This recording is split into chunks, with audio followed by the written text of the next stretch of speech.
Checking your account balance at First State Bank of Shelby is a straightforward process.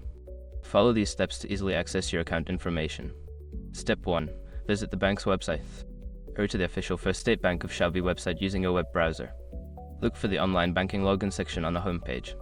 Step 2. Log into your online banking account.